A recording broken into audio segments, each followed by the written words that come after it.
നന്മ ചെയ്യുന്നതിൽ നാം മടുത്തു പോകരുത്.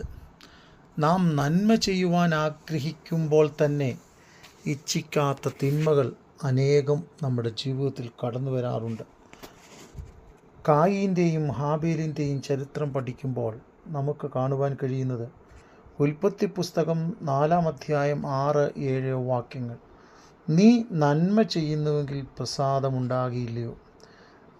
നീ നന്മ ചെയ്യുന്നില്ലെങ്കിലോ പാപം നിന്റെ വാതിക്കൽ കിടക്കുന്നു. അതിൻ്റെ ആഗ്രഹം നിന്നോടാകുന്നു, നീയോ അതിനെ കീഴടക്കണം എന്ന് കൽപ്പിച്ചു. അതെ, നാം നന്മ ചെയ്യുന്നെങ്കിൽ ദൈവത്തിന് പ്രസാദമുണ്ടാകും.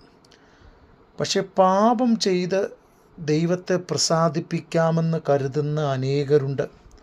എന്നാൽ പാപം കൊണ്ട് ദൈവം നമ്മിൽ പ്രസാദിക്കുന്നില്ല. പാപം ചെയ്യുന്നവൻ്റെ മുഖം എപ്പോഴും വാടിപ്പോകുന്നത് കാണുവാൻ കഴിയും. നീ നന്മ ചെയ്യുന്നുവെങ്കിൽ ദൈവത്തിന് നിന്നോട് പ്രസാദമുണ്ടാകും എന്ന് മറന്നു പോകരുത്. മാത്രമല്ല, തിന്മ ചെയ്യുന്നവനോട് പാപം വീഴിക്കുവാൻ തക്കവണ്ണം ശ്രമിച്ചുകൊണ്ടേയിരിക്കും. പാപം നിൻ്റെ വാതിക്കൽ കിടക്കുകയാണ്. തിന്മ ചെയ്യുന്നവനെ നോക്കി പാപം അതിൻ്റെ സ്വഭാവവും അതിൻ്റെ ജഡീകതയും ആഗ്രഹിച്ചു കൊണ്ടിരിക്കും.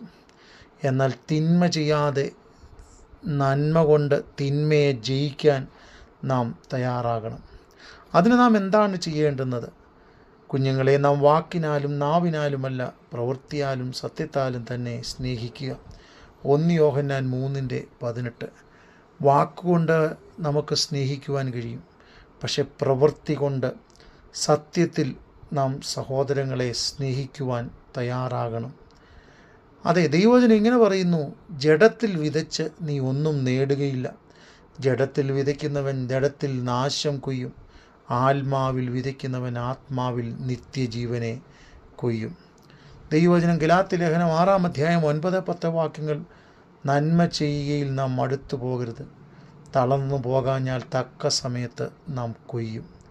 അതെ, ആകയാൽ അവസരം കിട്ടും പോലെ നാം എല്ലാവർക്കും, വിശേഷാൽ സഹോദരങ്ങൾക്കും നന്മ ചെയ്യുന്നവർ ആകുക.